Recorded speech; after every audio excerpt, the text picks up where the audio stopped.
Hello guys! Assalamualaikum! For today's video, meron ka bang friend sa Facebook na ayaw mong makita ang kanyang mga post pero ayaw mo naman na i-block siya?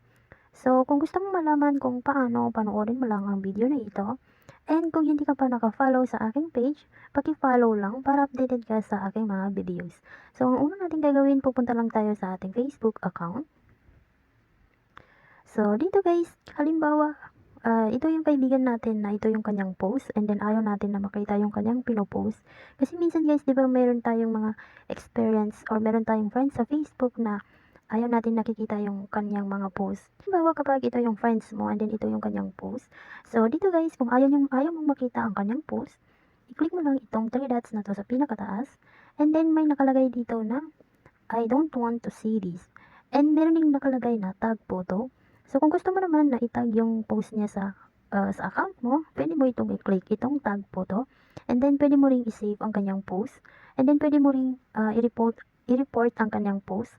And dito naman, pwede mo naman i-turn on ang notification para sa kanyang mga post. Halimbawa, kapag may mga post siya, and kapag magpo-post siya, ay may notification na darating sa'yo na meron siyang post.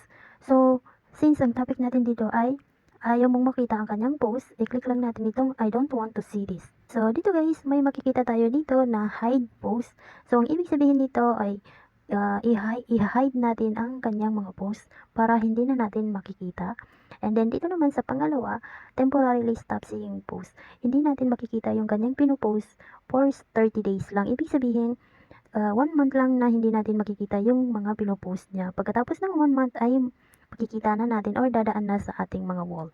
And then dito naman pwede natin siyang i-unfriend or i-unfollow. Dito naman sa baba ay pwede din natin siyang i-block. So since ang topic natin ay paano natin i-hide, i-click lang natin itong hide post. So ayan, makikita natin dito na nawala na yung kanyang post. So ganun lang kadali guys, sana may natutunan kayo sa video na ito.